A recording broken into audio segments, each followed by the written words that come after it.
It is July 8th, 2024, and a week ago, it seems, was it almost a week ago? It was almost a week ago. Uh, the United States was set ablaze, not by a wildfire in California, no, by the SCOTUS, the Supreme Court of the United States, issued several opinions last week that just completely blew up our spot. And I'm going to talk about one of them, just one. Yes, I know you're disappointed. I've got some explaining to do. Let's get into it.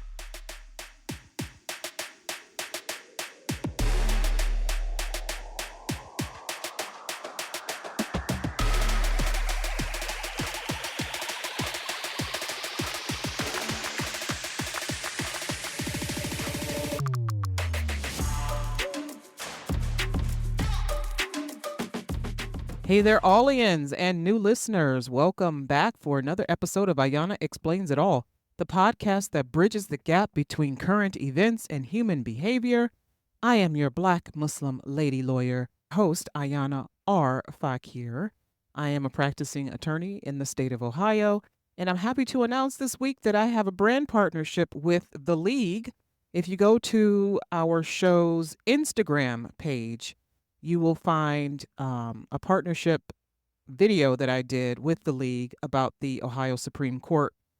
This year we'll be choosing several new or maybe old justices for the Ohio Supreme Court, and we're trying to get the word out about the court, the functions, the fact that it exists, and we, the people, elect the judges. They are not appointed, they are elected in the state of Ohio. So go over to the show's podcast Instagram page. If you go to the show's website, it links to all of the social media pages, including.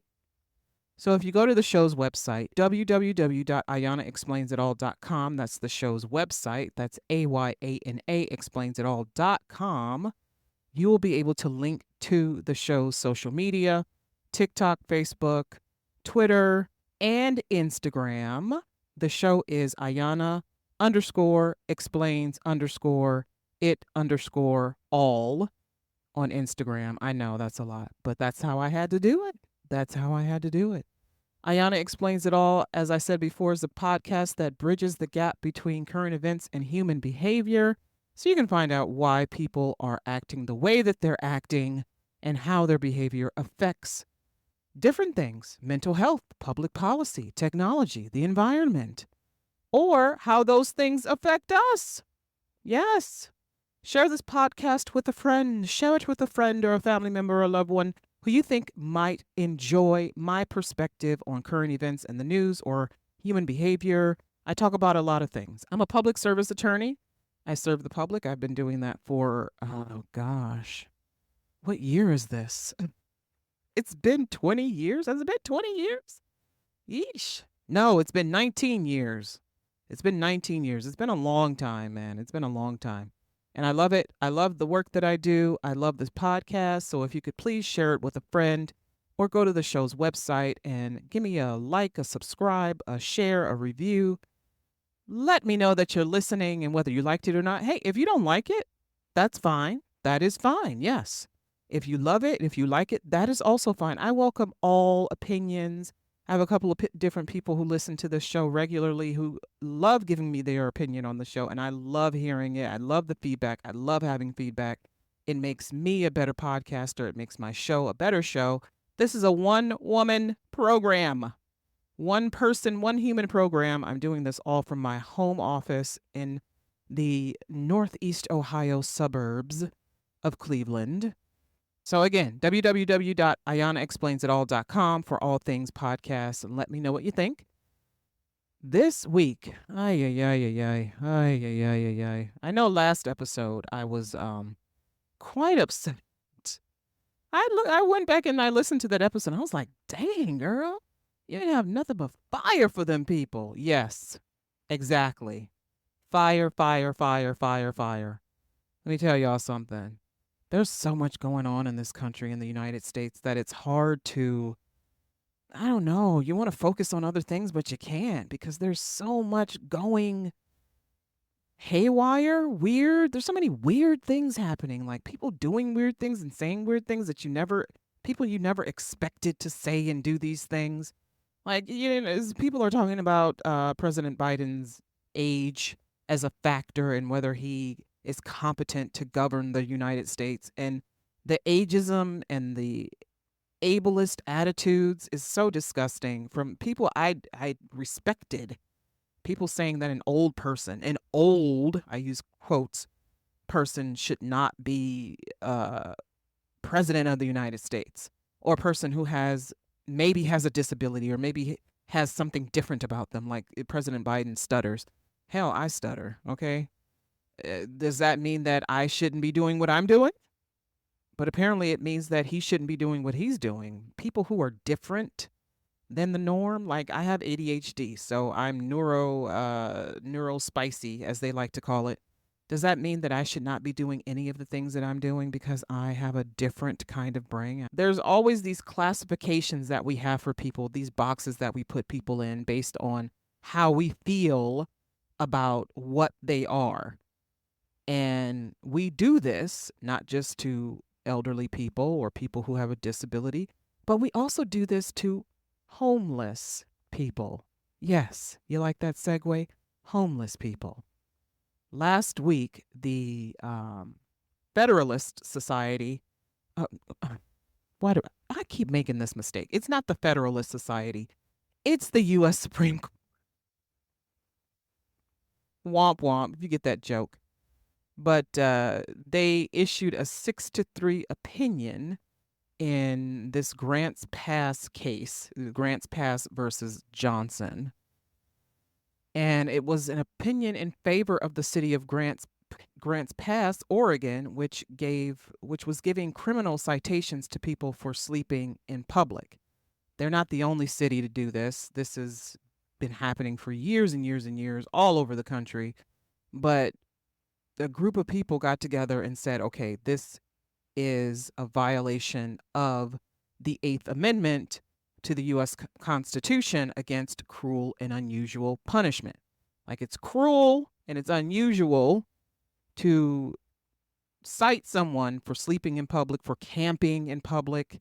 The city had ordinances that prohibited camping and sleeping in public spaces, and these laws were enforced against homeless individuals, leading to arrests and fines. The city even fined campers, and they jailed repeat offenders that would return to the parks.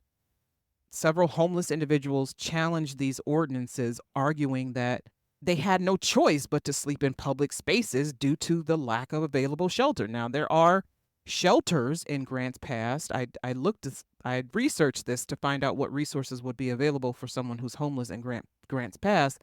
And there are shelters and there are organizations that help homeless people, but there's not enough. It's just like any city in the United States. There's more people in need than there are resources to give to these people. And so there are people who are forced to sleep on the streets.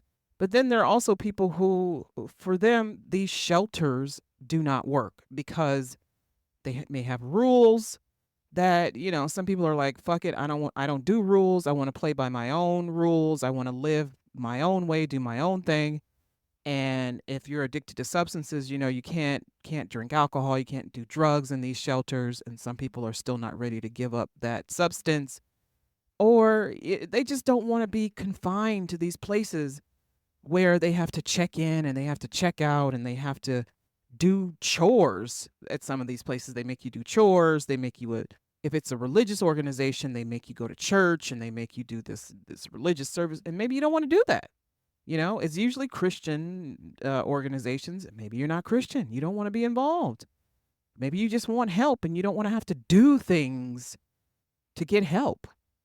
So there are all these factors, and there are people who are saying, yeah, some of us are forced to sleep on the street and we shouldn't be penalized for it. This should not be criminalized. They contended that the city's enforcement of these ordinances was unconstitutional. And they made their argument under the Eighth Amendment, like I said. And they also argued necessity. They didn't just argue the Eighth Amendment violation, they argued necessity. They claimed that sleeping is a necessary and involuntary act, and criminalizing it when there are no available alternatives is unjust. Now, the city argued, of course, that the ordinances are necessary to maintain public safety, health, and order. They maintain that municipalities have the right to regulate the use of public spaces. Now, the Ninth Circuit Court of Appeals, which is how this got to the Supreme Court, the Ninth Circuit Court of Appeals ruled in favor of the plaintiffs. And they referenced a previous case called Martin versus City of Boise, where the court held that it is unconstitutional to punish homeless individuals for sleeping in public if no shelter beds are available. And now the Martin ruling is the one that has been keeping cities from successfully surviving challenges to citations for sleeping in public. People have been citing this case and saying that it's unconstitutional, and the cities have nothing. They have no recourse. There's nothing they can do about it. This court said it was unconstitutional, then it's unconstitutional. But now here comes the Grants Pass case, and the Martin decision is the central argument that the plaintiffs are using, and the Supreme Court, the U.S. Supreme Court said, actually, Martin is bad law. It's bad law. The court's decision was essentially that the Eighth Amendment, they do not have the power under the Eighth Amendment to tell a city what it can and cannot do as far as regulating public spaces. So essentially, the Eighth Amendment is not the amendment to use. Not that there's any other amendment to use, but the Eighth Amendment ain't the one. And the Grants Pass can do whatever the hell they want. They can cite you, they can put you in jail, they can impose fines and fees. And yeah, you won't have the money to pay it. Yeah, you won't have the money to get out of jail. Oh well, go find a shelter so this won't happen to you, or move along to another city so this won't happen to you. Become a nomad, become a wanderer. But the Eighth Amendment is insufficient to give the Supreme Court the power to tell a city how to cure its homelessness problem. Its homeless problem. And advocates for the homeless are shocked. I'm shocked. Lots of people were shocked because you're saying that it's constitutional for cities to fine people. Number one, many of these people don't have a fucking penny to their name. So how are you fining someone, giving them a criminal citation saying this, you have to pay this, or you have to come to court to answer for this? Okay. And if we find you guilty, then you have to pay. You don't have any money. What are you going to do? And if you don't show up for court, what do you think is going to happen? Yes, they're going to issue a warrant for your arrest. And now you have a warrant. You don't know you have a warrant. You probably didn't even remember you had to go to court, because what you're thinking about is, where is your next meal coming from? You're not thinking about going to court, right? And so now you have a warrant, but you live on the streets. The police come, they approach you, they ask for your name, you give your name, they find out you have a warrant. Where are you going? You're going to jail. You're going to jail. And you're going to be in jail probably until you can get before a judge. But advocates for the homeless are shocked. Josiah Quarles, he's the director of organizing and advocacy for the Northeast Ohio Homeless Coalition, and he said that criminalization is counterproductive.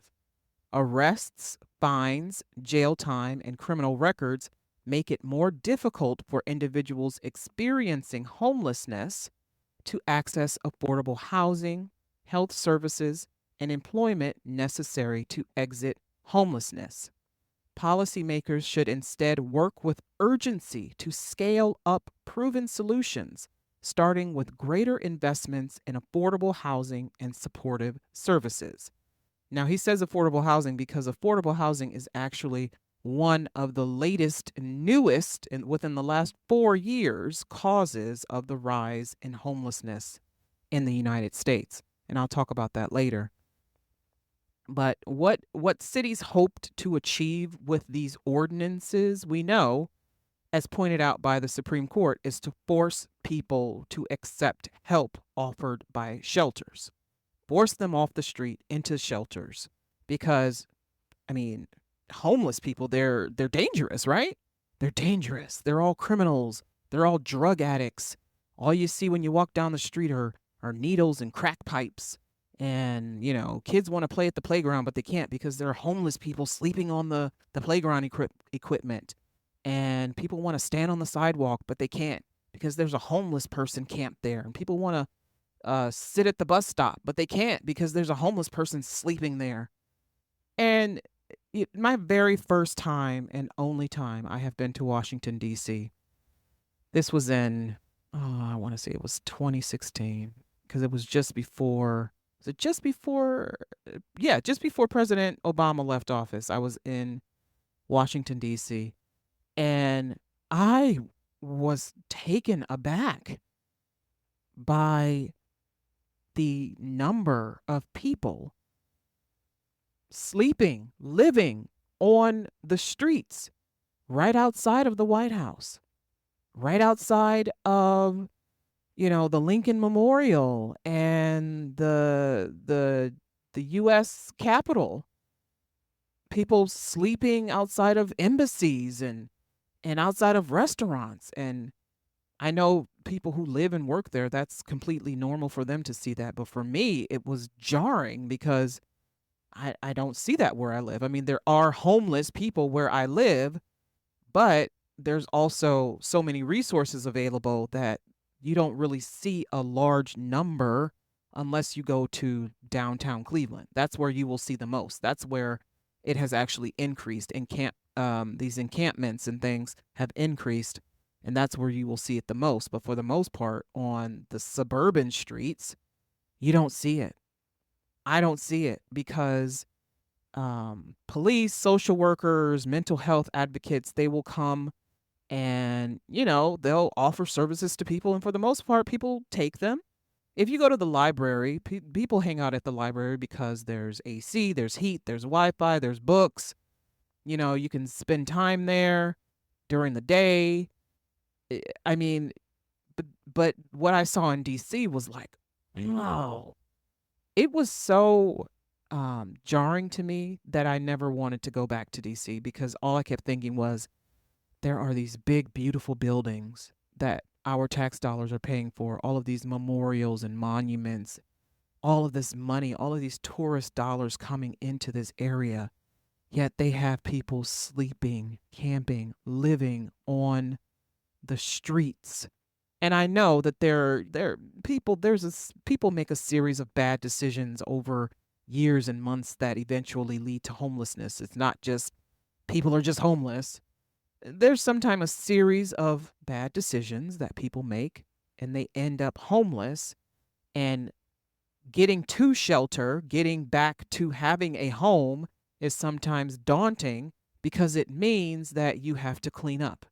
It means that you have to learn new skills. It means that you probably have to get a job. Maybe you're not ready for a job. Maybe you need to learn new job skills before you get a job. Maybe your mental health isn't the greatest. Or maybe you've been in this thing, in this state for so long that doing something else, you can't even imagine it. You can't picture it.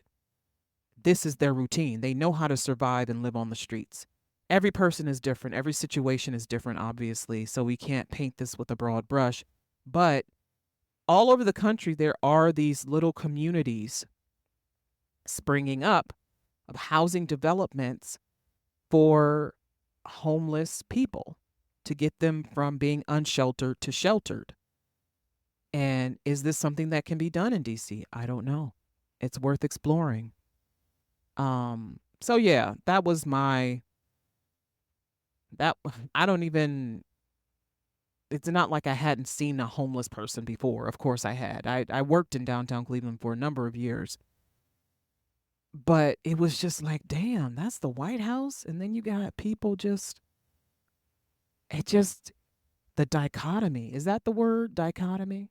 I don't know. I have ADHD. I can't remember what words mean. No, it is. Yeah, you know what I'm trying to say.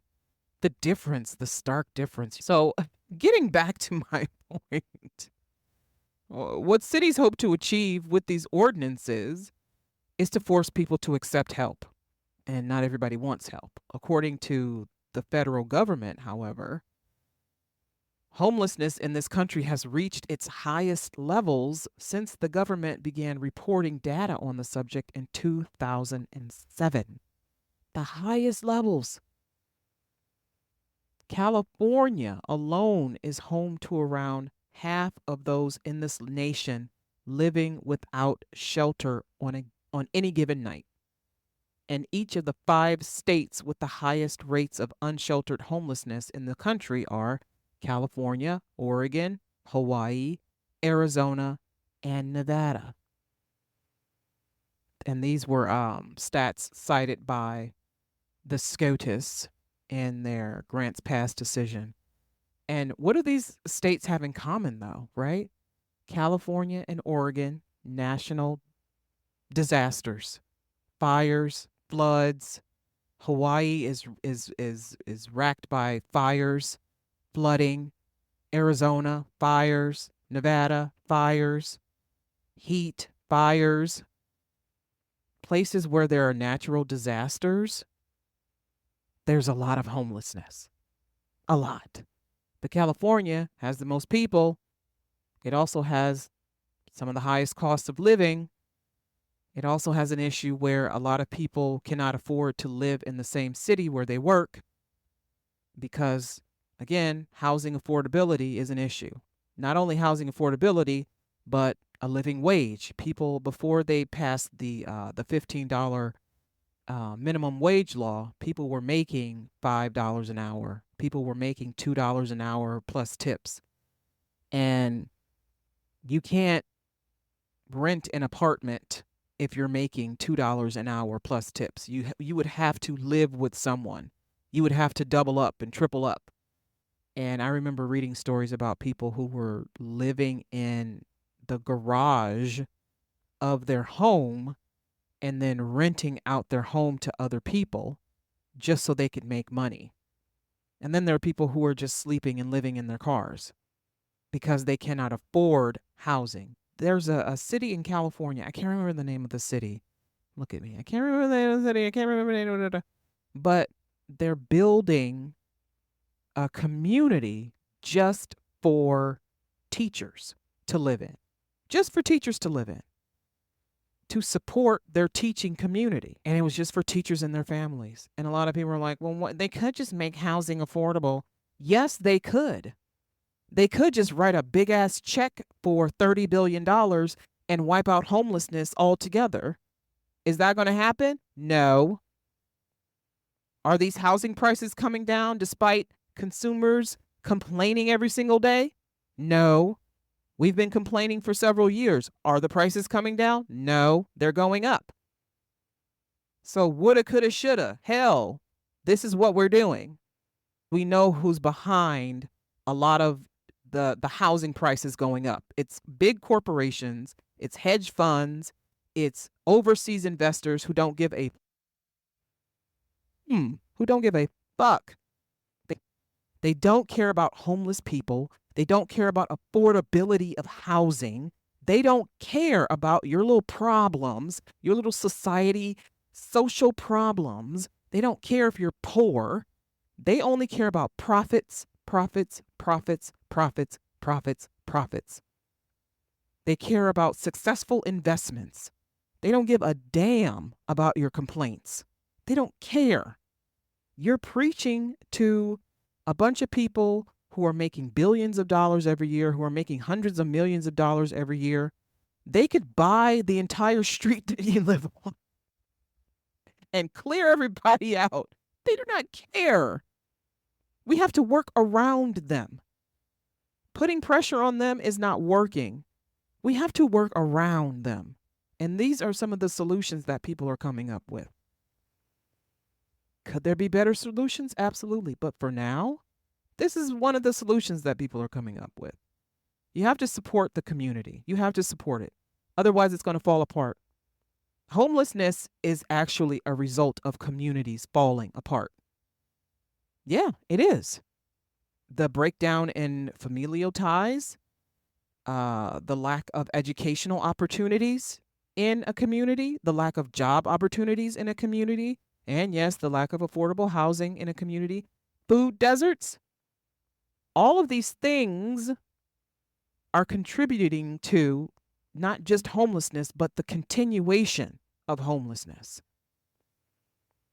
People cannot live where they work. They also cannot find a place to eat where they work. They can't afford to eat where they work. People are going to go where they can get resources for the limited amount of money or energy that they have, honestly. And yeah, some people are doing it for drugs, they're doing it for alcohol. Absolutely, 100%. 100%. I was actually talking to a friend of mine. Hey, friend. He's probably shaking his head when he hears that. But I talked to him about, what do you think are the root causes of homelessness, driving homelessness? And he said, and I agree, it's substance abuse. It just is. It just is. Yeah, the breakdown of the community, but also communities fuel substance use. What do I mean by that? I live next door to Cleveland, Ohio. There is liquor up and down every freaking street around here. There's what people in the Midwest call a party store, a couple of blocks from where I live. If you go to a gas station, every gas station sells alcohol. Every single one of them. Not only that, there are bars, nightclubs. Any place that has tried to open up and not sell alcohol has closed down. Everywhere you go, there's alcohol. And now Ohio has recreational marijuana. It used to be just medicinal, now recreational. You can even grow it yourself, recreational. So there are going to be more people doing drugs legally. I don't agree with it. I don't. But if that's your thing, it's legal. Absolutely. Ohio itself has a huge opioid problem. Opioid abuse problem, rather.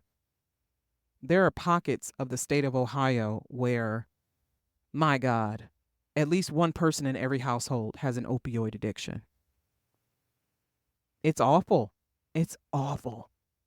And a lot of these people get kicked out onto the streets by their families. You don't want to deal with that shit every day. You don't want to be coming home to somebody fucking freebasing oxy and fentanyl in the basement. You want peace. You want security. You don't want to see this. You don't want to deal with it. So you kick them out. They become homeless. But most of the time, these people are wandering the streets trying to make a little bit of money or get money somehow so that they can buy more drugs. And police aren't, there are some states where the police aren't dealing with this shit. They're not putting people in jail. They're not arresting people for drug offenses because it's not worth it to them. Like California, Oregon, Oregon decriminalized drug possession altogether. And what happened in Oregon? They decriminalized drug possession. They've seen an increase in drug abuse and people on the streets, literally standing in place, standing still like statues, high as giraffe, you know what. Yeah, it's bad. It's bad. There's a lot of bad shit going on. A lot of bad shit. And so whatever solutions people can come up with, fine. But do I think criminalizing homelessness is a proper solution? No. Where are you going to put all these people? You think New York wants to put more people in jail because they're homeless? Well, maybe they do. I don't know. Mayor Eric Adams is a different kind of mayor, let me tell you. He looks like he would be compassionate, but he ain't. But California, they have to release people from jails because of overcrowding. You think they want to put more people in jail? You think after this grants pass decision that cities are going to be rushing to criminalize the homeless? I know one place where they probably will. Florida. Ron DeSantis just loves to penalize people. He loves to criminalize any kind of behavior. He hates to see anything that even looks like it's dirty. Like he can't possibly get any kind of dirt on him. He wants his state to be pristine. I've been to Florida. I don't know. He's got a long way to go. Hey to my Florida peeps. I have a sibling who lives in Florida. Hey girl. But I posit, this is my theory. I've said it before. Cities create policies and systems that push people into homelessness, then criminalize sleeping and camping in public to force them into shelters. People are homeless, sometimes because of mental health problems and drug problems. And now it's housing prices, it's rent prices. Rent increases. Have you all seen these stories? People are telling horror stories about rent tripling, doubling, tripling. And yeah, where are they supposed to get the money from? People who could afford to live in an apartment building one year can't afford to live in it the next year. They have to find some place to live other than this place that took them forever to find in the first place.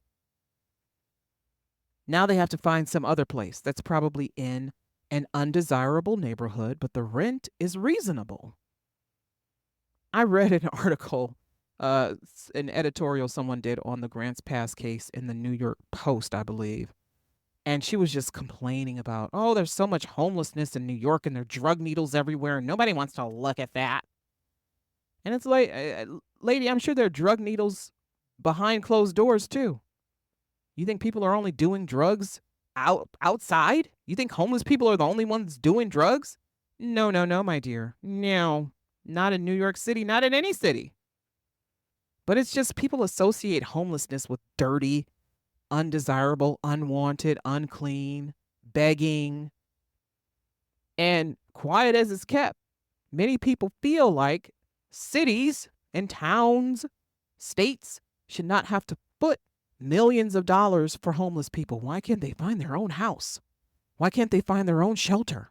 Why can't their families do something about this? When the SCOTUS decision came out, there were people who straight up went online and said, well, they're all a bunch of drug addicts and alcoholics anyway. That's all it is. We got to do something about mental health. Because obviously everyone who's homeless is mentally unwell, right? Everybody who's homeless is a drug addict or an alcoholic. This is what we've come to believe. It's so fucking ridiculous. People have no insight whatsoever. All they have are their prejudices. You don't know that maybe, and I know it's not so easy as people are one paycheck away from living on the street. Some people actually are. If you're a renter and you lose your job, you're not going to be renting anymore. So yeah, you're actually one paycheck away from living on the street. It happens. But like I said before at the top of the show, there could be a series of bad decisions that leads to someone being homeless. It's not as simple as people make it seem. And I read this this information came from a tweet by Patrick Seigman. I hope I'm pronouncing that correctly. Patrick Seigman, Seigman, and he offered a very interesting theory on the rise of homelessness in Grants Pass. He said in Grants Pass, since 1961, the city has implemented mandatory parking rules, including, and these are, the parking rules means the number of parking spaces that a developer has to make per based on the kind of building or the kind of structure they're building. So you're only allowed one parking space per apartment unit, and there's mandated parking for most purposes, including if you build a prison, you have to have one space per 5 inmates. So if you build a prison, you have to have one parking space per 5 inmates. And if you build a bowling alley, there have to be 6 parking spaces per line. For stadiums, you have to have one parking space per 5 seats or 10 feet of bench length. So if you're a builder, you can't just build a fucking building. You have to consider the number of parking spaces you have to include based on the city ordinance. So right there, that decreases the space you have for the building. So if you want to build a house, you want to build a series of houses, you're only going to be able to build so many houses because you have to include, as in Grants Pass, you have to include off-street parking. Mandatory. It's mandatory.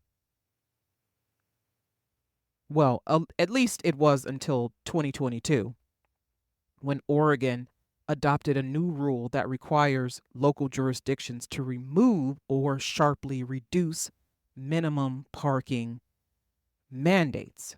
Grants Pass was so upset by that, in fact, that they sued, but they lost that case. And in 2024, they finally repealed minimum parking mandates citywide. So yeah, this is another angle to the homelessness issue, because imagine how much more housing you could build if there weren't minimum parking mandates. If you didn't have to have so many parking spaces per fucking lane at a bowling alley? Come on. That's ridiculous. So builders have to build with that in mind. In the city that I live in, there are minimum parking mandates. And I think I have a garage. I have a 2-car garage attached to my house. I have a long ass driveway that's a bitch to clear when it snows.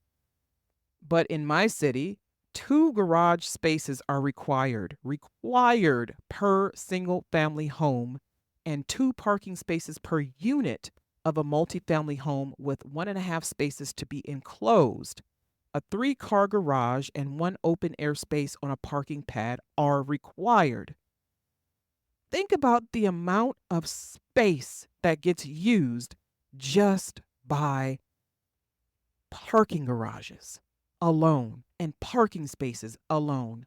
How much more space for development we could have if there were not these minimum parking requirements. We could probably build affordable housing in Shaker Heights, where I live at. Shaker Heights, Ohio. Little flyers everywhere. There's no affordable housing in Shaker Heights. There's a lot of renting, but renting costs at least it's a minimum of $1,200 a month if you want to rent here. It's ridiculous. It's gone up so much in the last 4 years. It makes no sense except greed. Greed is the only explanation. But my city borders a major city, Cleveland, Ohio. Cleveland has minimum parking requirements as well. However, in 2023, the not always popular Mayor Justin Bibb reduced the parking requirements around frequent public transit stops. Cleveland has a lot of transit stops. It has a major transit line. It has a railway system, all of that good stuff. But there are frequent public transit stops. And the mayor was like, okay, we're going to reduce the minimum parking requirements so that we can build more houses. No. You would think, because there is a housing crisis in Cleveland and there's a homelessness issue in Cleveland, not as big as other cities, but still an issue nonetheless. We've seen it increase in the downtown area. You would think This would allow new apartments and businesses in some neighborhoods as they won't have to provide off-street parking. But no, and this is why he's sometimes not popular. Mayor Bibb wants developers to support walking, biking, and transit instead. To say that you want to take this new space that you're going to be provided and change it into a walking, biking, and transit instead. Cleveland doesn't need this. If you've ever been to Cleveland, listen, there are a lot of areas in Cleveland where walking, there's no fucking way you're walking anywhere. The sidewalks are, I don't even know how to describe this. They're buckled. The sidewalks are buckled. They're crooked. Most parts of them missing. If you're biking, you have to bike around all of the fucking potholes. A lot of the sidewalks in the streets are not well maintained. They have overgrown shrubbery. But he wants to turn his city. He's embraced a planning philosophy known as the 15-minute city, that residents should be able to find daily amenities within a short walk, bike ride, or transit trip from their homes. And I hope he's talking about the entire city, because there are parts of Cleveland where you're not walking anywhere. In fact, you're driving quite quickly through these areas because you don't want a bullet to go through your car. You're certainly not going walking or biking unless it's out of desperation. And where are you walking to? Some places, there are no stores. Certainly no grocery stores. Cleveland is a food desert. Cleveland is a food desert. Cleveland is a food desert. Where are people walking to? There's a huge shopping center in Cleveland called Steelyard Commons. There's a Walmart and a Target and an Old Navy and all these, the Home Depot. It's one of the most violent places in the city of Cleveland. Someone is either shot and or killed there at least once a week. People have been kidnapped, murdered, carjacked. It's ridiculous. I don't even go there anymore. But he wants to make this city a 15-minute city. It's crime-ridden. What he needs to focus on, but he can't because he doesn't have the resources or the people who want to do it, is policing in the city of Cleveland. Policing. That's what he needs to focus on. But he's also focusing on cleaning up homelessness. He's focused on cleaning up homelessness. Cleveland has a growing urban camping population in the downtown area. And Mayor Justin Bibb has proposed a program called A Home for Every Neighbor to house its several hundred but again, it doesn't address the lack of affordable housing that has created the growing urban camping population in the first place. And now he wants to take areas where affordable housing could be developed, and he wants to make it into a fucking walking, biking, transit, Barbie land. If you don't address the problems that are creating the homelessness, then you're going to need a bunch of these homes for every neighbor. You're going to need more shelters. And this is the problem in a lot of these cities. They're not addressing what is causing homelessness. Even if it is substance abuse, are they investing more in substance abuse programs? Are they investing more in mental health services? Are they investing more? Are they making more beds for inpatient psychiatric hospitals? Are they making more facilities for people who need help if they're having a mental health crisis? Or are they taking these people and putting them in jail? Putting them in jail to detox and die in some cases. Putting them in jail to have a mental health crisis where they're possibly off their meds and that causes them to die. Or they commit suicide. You have to address the root cause of the problem. You cannot just criminalize homelessness. You can't just build these shelters and go, yay, shelters, now everything's fine. We put the people in shelters, everything will be okay. You haven't solved homelessness.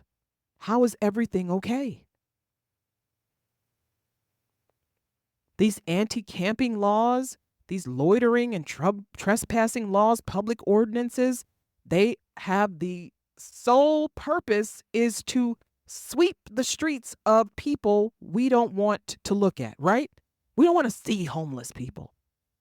Because again, we associate homelessness with violence and dirty and drugs and alcohol and undesirable people.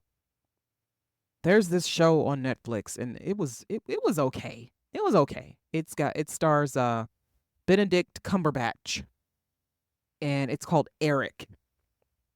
And I won't give away the plot, but part of the problem that they highlighted in the show was the amount of homelessness in New York City and people living literally in the sewers.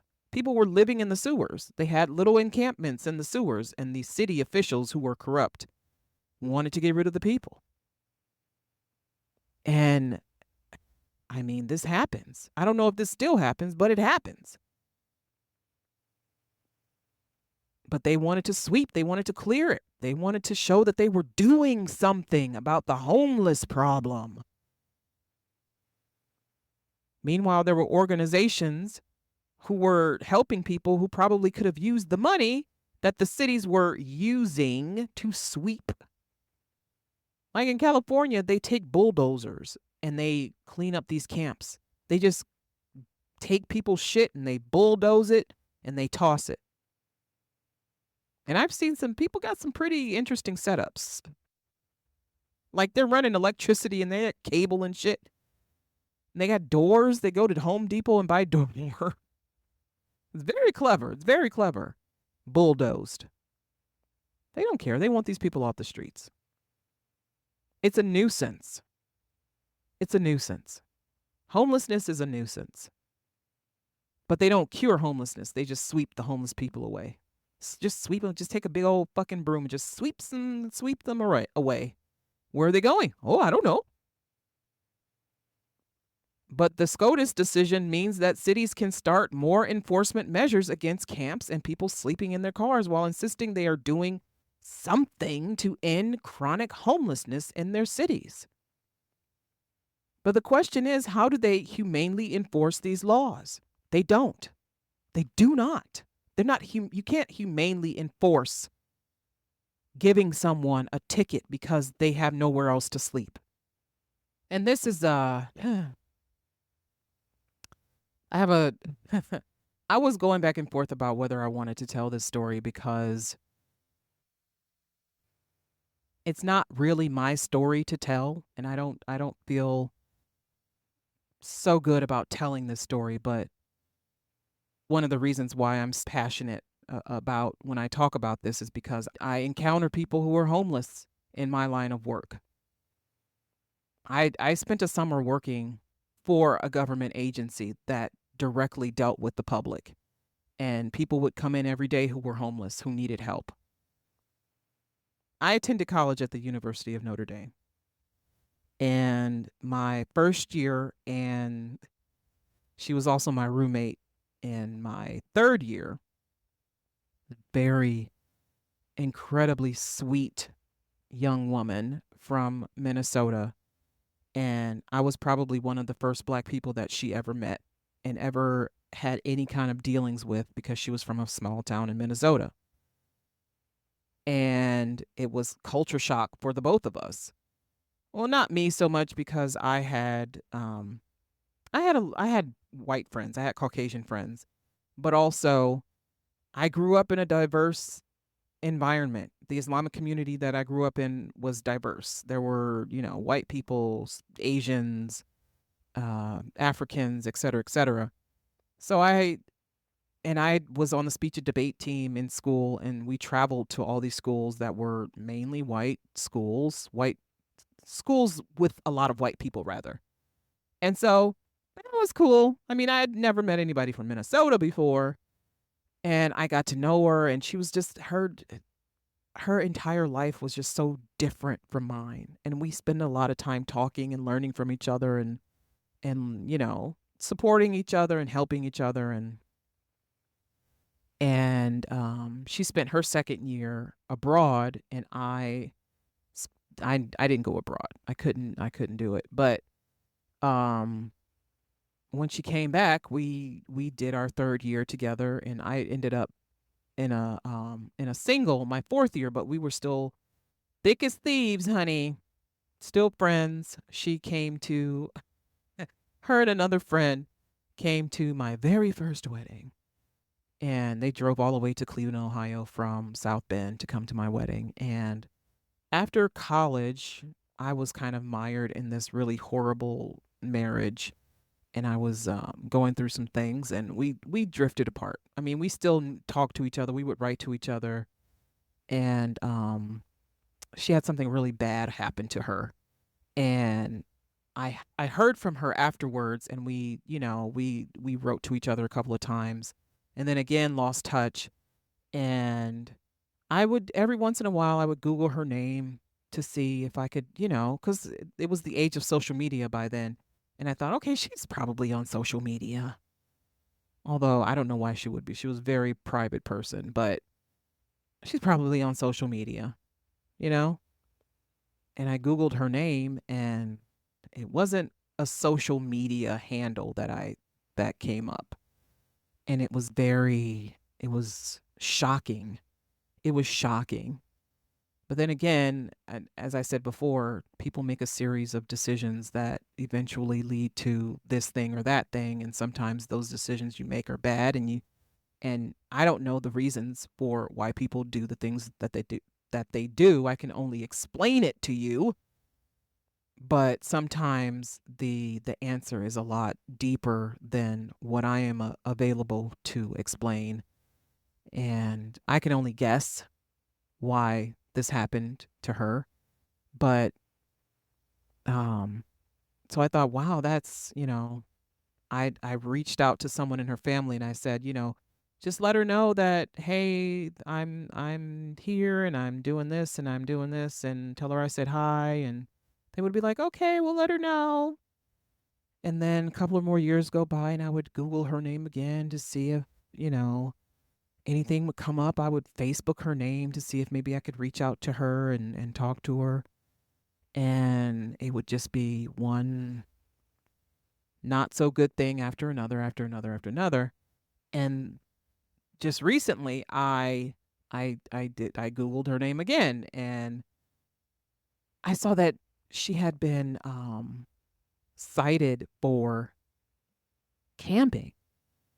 And I said, why would somebody be cited for camping?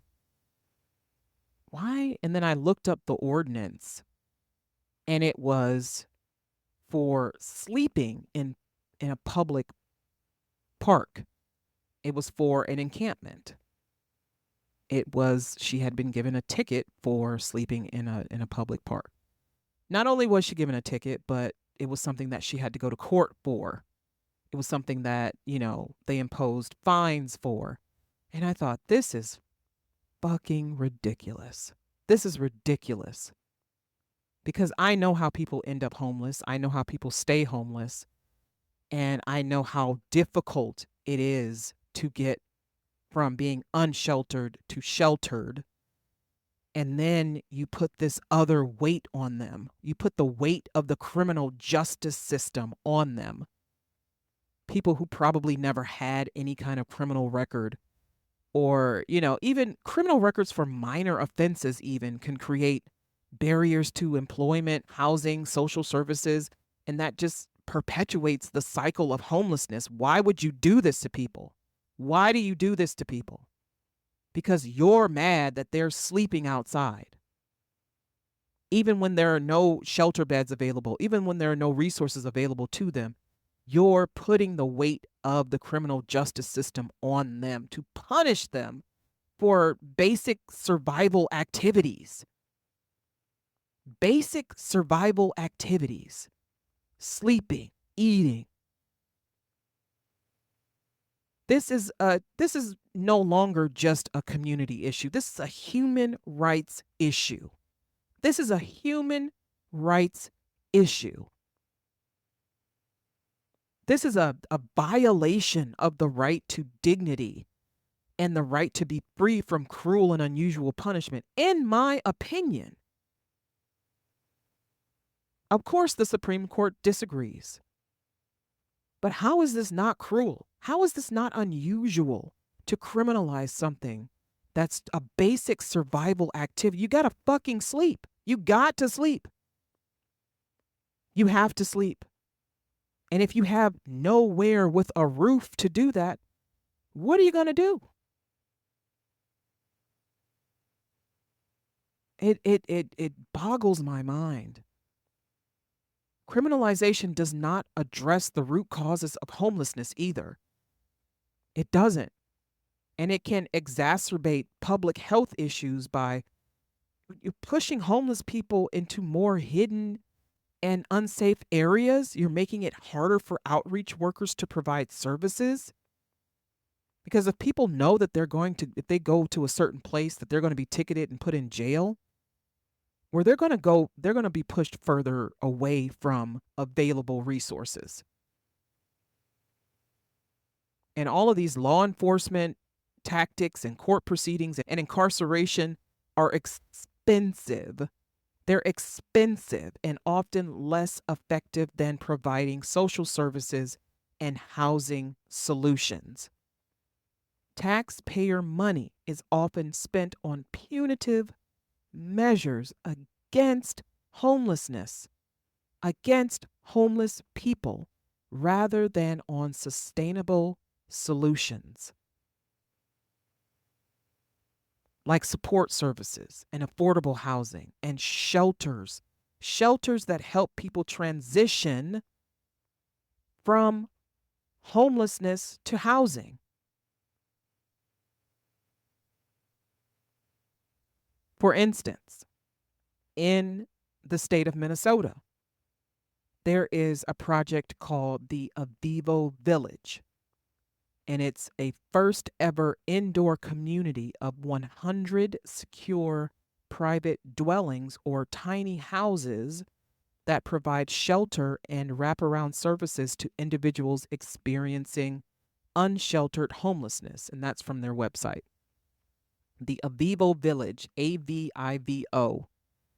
All services at the Avivo Village are designed to support each person with a goal of moving into permanent housing in the community and or taking next steps toward their well-being.